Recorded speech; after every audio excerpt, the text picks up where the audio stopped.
رسول کا شیدائی ہوتا ہے, جس کے دل میں نبی کی سب سے زیادہ محبت ہوتی ہے, اسے خلیفۃ المسلمین کی کرسی دی جاتی ہے. بہرحال حضرت عائشہ نے بھی بہت سمجھانے کی کوشش کی, لیکن حضرت امیر معاویہ نہ سمجھ سکے, اور اخیر میں حضرت عائشہ نے ایک نصیحت کی, آج یاد رکھیے گا امیر معاویہ, آج کے بعد سے آپ کی یہ شکایت نہیں ہونی چاہیے کہ آپ عبداللہ ابن زبیر کو, آپ عبداللہ ابن عمر کو, آپ عبد الرحمن بن ابو بکر کو اور حضرت حسین وغیرہ کو آپ کھٹی میٹھی بات نہیں کریں گے, پیار کے ساتھ ان سے بولیں گے. یہ سفر ہوتے ہوتے آپ غور سے سن رہے ہو نا, سارے لوگ ہاتھ اٹھا کے بتاؤ انشاءاللہ, سارے لوگ غور سے سننا, میں آپ کو بتاتا ہوں سیاست کی گندی پالیسی کیسے کھیلی جاتی ہے. بتاؤ یزید نے کیسے قبضہ کیا, کرسی پر کس طرح براجمان ہوا ہے. سنو بھائیو سنو, پھر کیا ہوا, امیر معاویہ رضی اللہ تعالیٰ عنہ پہنچتے ہیں مکہ المکرمہ. اس کے بعد اس کے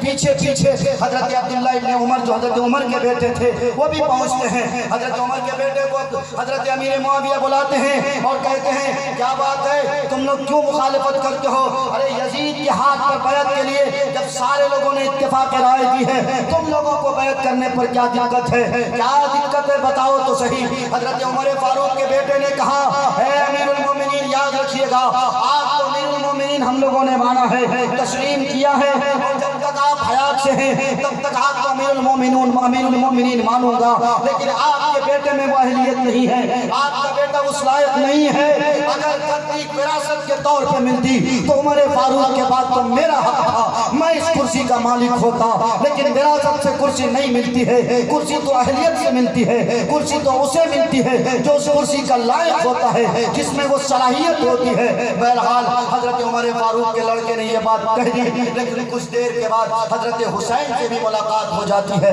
حضرت حسین کو امیر المومنین بلاتے ہیں, حضرت امیر معاویہ بلاتے ہیں اور کہتے ہیں حسین کیا دقت ہے, تم لوگ کیوں مخالفت کرتے ہو؟ ارے ہاتھ میں بیعت کر نہ لو. یزید کے ہاتھ پر جب سارے لوگوں نے بیعت کا اعلان کر دیا, تم لوگوں پہ بیعت کرنے کی کیا دقت آئی ہے؟ حضرت حسین رضی اللہ تعالیٰ نے 3 باتیں کہی ہیں. مسلمانوں غور سے سنو, حضرت حسین نے دل دہلا دینے والی 3 باتیں امت کو نصیحت کرتے ہوئے کہی ہیں. حضرت امیر معاویہ کو نبی پاک صلی اللہ علیہ وسلم کے نواسہ, جس نواسے کے بارے میں نبی نے فرمایا تھا سیدہ شباب اہل الجنہ الحسن والحسین, یعنی حسن اور حسین جنت کے نوجوانوں کے سردار ہیں, اس حسین کے بارے میں جب نبی پاک صلی اللہ علیہ وسلم کا یہ فرمان, اور نبی پاک صلی اللہ علیہ وسلم کے فرمان کے مطابق حضرت حسین نے ہمیشہ زندگی کاٹی, ظلم کے خلاف ہمیشہ چٹان کی طرح کھڑے رہے. حضرت امیر معاویہ کو حضرت حسین نے کہا, آپ کے بیٹے کی خلافت میں اس وقت تک قبول نہیں کروں گا, اسے امیر المومنین اس وقت تک تسلیم نہیں کروں گا جب تک کہ اس میں 3 باتیں نہ ہو جائے. اور یاد رکھیے گا,